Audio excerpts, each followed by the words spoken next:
Hi, I'm Claudia Christian, and this year during COVID 2020, I wasn't able to give any speeches, but if I had been able to give a speech anywhere, this would have been it.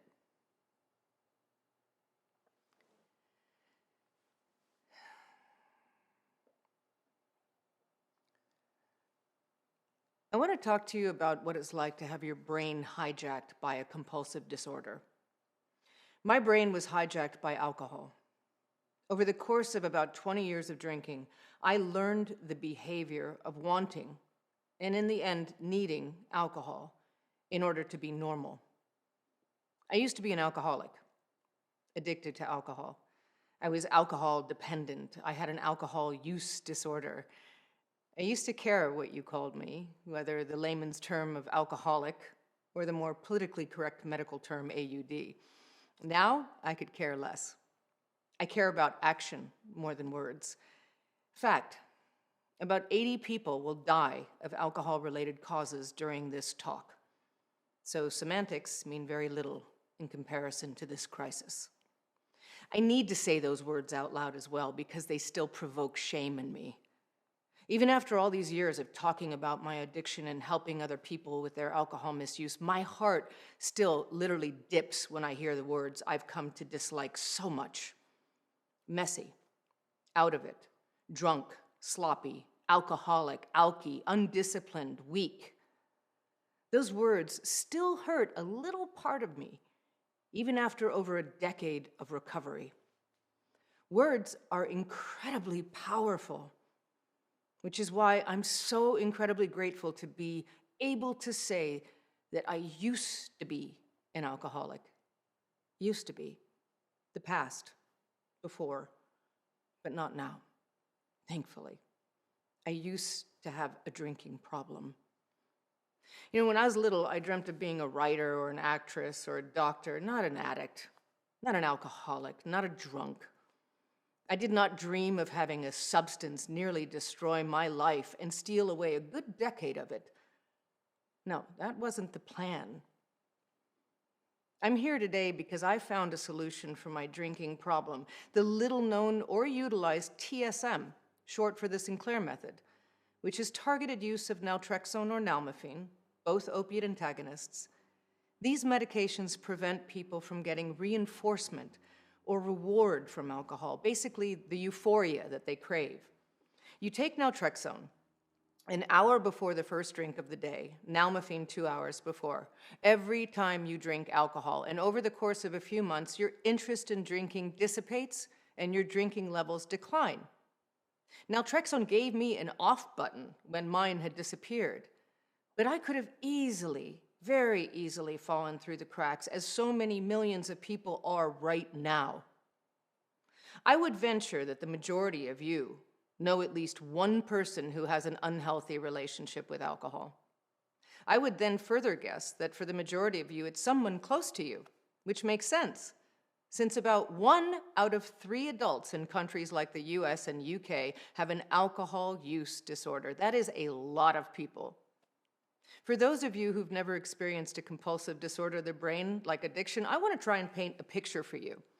Let's use sugar for an example. Now, don't get me wrong, sugar addiction can be a debilitating compulsion, but a lot of us say that we're addicted to sugar, even though we're not. We crave it and desire it, yes, but is that truly addiction? Having a late afternoon craving for a sweet is not addiction. Focusing on the dessert menu rather than the appetizers is not an addiction. If you were addicted to sugar, which some people literally are, it would be a mental and physical compulsion. First, you would have to eat sugar 24 hours a day to avoid withdrawal from it. And you'd wake up and eat sugar, and you'd keep sugar on your bedside table so you could eat it throughout the night. You would think about sugar from the time you woke up until the time you went to bed, and you'd probably even dream of sugar. If you were actively using sugar, you would decide where you could go every day by whether or not there was sugar there. You would have a constant supply of sugar everywhere, in your car, your home, your office, your purse, and most likely, you would hide it because it was embarrassing how much sugar you're consuming. If you were trying to abstain from sugar, that would also dictate where you could go because you'd only be comfortable being in places that had no sugar to tempt you. And it would also dictate who you could hang out with based on whether or not they consumed sugar. You would avoid bakeries and supermarkets, restaurants and movie theaters. You couldn't go to your parents' home because your dad eats cookies and you know where his stash is. You wouldn't be able to get your car washed because they sell candy there at the cash register. You might see where this is going. Sugar's everywhere. So is alcohol. If you're addicted to something, the mental addiction can be as debilitating as the physical addiction. When I was in the height of my disease, and yes, I do use the term disease because it has all the hallmarks of a disease. Alcoholism is progressive and it can kill you, and it's treatable. I couldn't go to a dinner party and focus on conversation because I was too focused on whether or not there was enough wine to go around. Eventually, I learned to bring extra bottles and leave them in my car in case the host ran out. The stress and anxiety of monitoring my drinking so I could appear normal and keeping track of other people's drinking so I could figure out how fast the booze was running out made me completely incapable of being present. I was incapable of engaging in life, friendship, and especially love. Alcohol consumed my thoughts and actions. That is addiction. It is all-consuming. I'm sure you've heard of people gambling away their family home and children's college funds, men and women selling their bodies for a fix, a mother buying vodka instead of food for her baby. These are acts of desperation. These are people so consumed by addiction that nothing matters other than getting the next high or avoiding withdrawal. The more you feed it, the bigger it becomes and the smaller you become until all that's left is a tiny shred of you dying to be heard. Some of us can still hear that voice of reason. I clearly remember myself looking down at myself, buying booze at 7 o'clock in the morning, thinking, what the hell are you doing, Claudia? So a little piece of me was still in there, but others are too far gone to hear the messages from their mind and their body. It is those people I fear for the most. They've lost their essence of self, and that's frightening.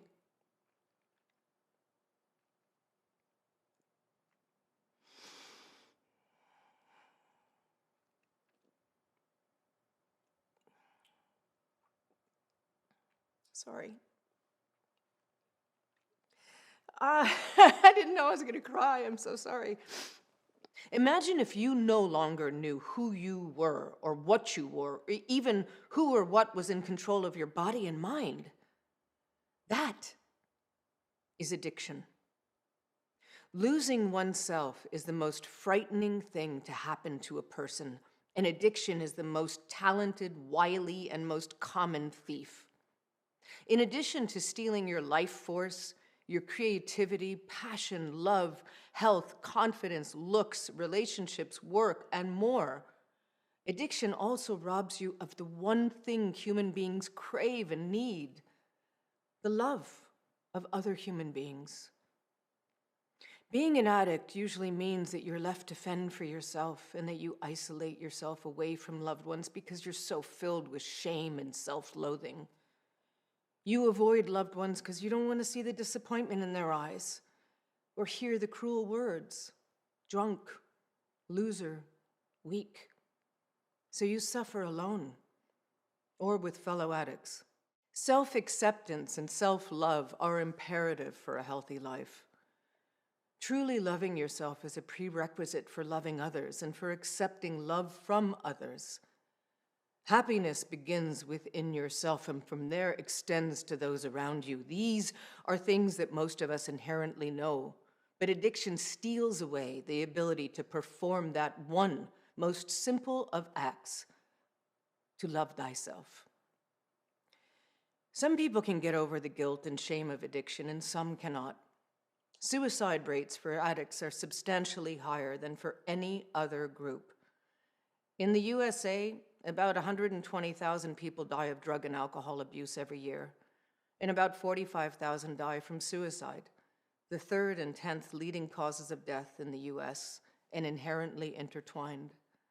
If you're feeling guilty for causing your parents or siblings an incredible amount of stress and worry, maybe even blaming yourself for their cancer, as I did, the thought of ending your life can seem like a punishment you absolutely deserve.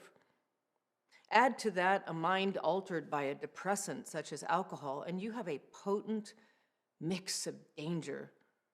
Of course, logically, if you killed yourself, you'd be causing your family even more grief, but logic doesn't come into the picture when you're on a downward spiral of substance abuse and self-hate. Addiction is not logical, nor is it reasonable, yet we continue to try to treat it with logic and challenge it with reason. People talk about choice when it comes to addiction. Well, you don't really have to drink, or no one forces you to gamble. But try that logic with a food addict. Yes, people have to eat, but an anorexic would rather die than eat in some cases. Now, that's not logical behavior. A binge eater must eat to survive, but the food is their highly addictive substance, so how can they behave normally around it or try to moderate their consumption when one bite could potentially send them into a binge? Do you tell them not to eat?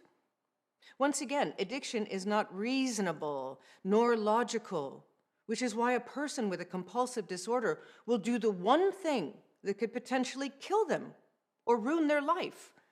They will continue to crave and use the one substance that can kill them because they are beyond reason. Their brain has changed. They will continue to starve themselves or throw up their food even when their organs are failing because they are beyond reason. Their brain has changed. They will drink mouthwash or hairspray until they bleed internally because they are beyond reason. Their brain has changed. And how do we treat these brain disorders? We try to reason with them by providing talk therapy and fellowship meetings, which can be helpful, don't get me wrong, but, and this is a huge but, we should be offering them science and medication as the first line of defense. In the past decade that I've been working with people who misuse alcohol, I have never met one person, not one, who went to a rehab facility and came out and remained abstinent. Not one. Every single one of them, including me, relapsed after their time in that fake environment, talking our hearts out and being told that we could never touch our substance of choice again or we would die. Not one person got better. In fact, the majority got worse. And this is not funny. Britney Spears or Ben Affleck going in for their 8th round of rehab should not be the fodder of late-night comedians. It is not funny. It is unethical, ineffective, so-called treatment for a deadly disorder of the brain. Would we laugh at someone who had multiple rounds of chemo that were ineffective? Is that funny? The multiple billion-dollar rehab industry is killing people. It is as simple as that. They are charging an exorbitant amount of money for something that simply does not work in the best-case scenario, and something that causes deadly relapses in the worst-case scenario. It is malpractice. It is lawsuit-worthy, but it's simply accepted. Why? Because of the shame and stigma attached to addiction. The multi-billion-dollar rehab industry is preying on the vulnerable and counting on big pharma and the alcohol industry to keep supplying them with clients. No one asks to become addicted to something or compulsive about something. You don't grow up thinking, wow, being physically dependent on ethanol sounds like a hoot. Or, gee, throwing up my meals really sounds appealing. But it happens, even to the best of us. The most brilliant, the most sensitive, the most beautiful, intelligent, kind, generous souls, whether good, bad, or indifferent people, addiction does not discriminate. I still recall the first time I overheard somebody referring to me as a drunk. It still punches me in the gut. No matter what you accomplish in life, no matter how good of a person you are, you will always carry the stigma and shame that comes with having been an addict. I've heard loved ones, not strangers, people who loved me, Call me wasted, sloppy, high as a kite, a lush, stupid, ugly, and so on. These are the words that we use for someone who's slowly killing themselves in front of our eyes. These are the words we use for our sons and our daughters, our mothers and our fathers. This is what we call ourselves when we're so helpless and so hopeless that we've even given up on the small part of ourselves that remains trapped in the hell of addiction. We shun even ourselves from disgust and disappointment. I think people turn their heads away in disgust when they see a food addict or an intoxicated person because they're frightened. And that's to be expected. You should be frightened. You should be frightened of a brain disorder that changes you into a person who can and will eat 30,000 calories a day, a person who will drink vanilla extract to avoid withdrawal, a person who will sell their body for a fix. Be frightened, but don't judge. There's a very good chance that you or someone you love could end up facing a compulsive disorder at some point. So you'd be better off being informed, educating yourself as to what actually happens to your brain on alcohol or sugar or drugs, and how you can learn the behavior of addiction. Most important, you can learn how to treat it when it happens. Now there are science-based options. There's medications for cravings, for withdrawal, and medications that literally undo addiction in the brain. Instead of fellowship and prayer, there are doctors willing and able to work with people who want to treat their addiction with science. When I started TSM in 2009, there was one doctor, just one, in the entire country in the USA who was offering it to his patients. Now you can find TSM in every state. Clearly, this is not a fad, and clearly it is desperately needed.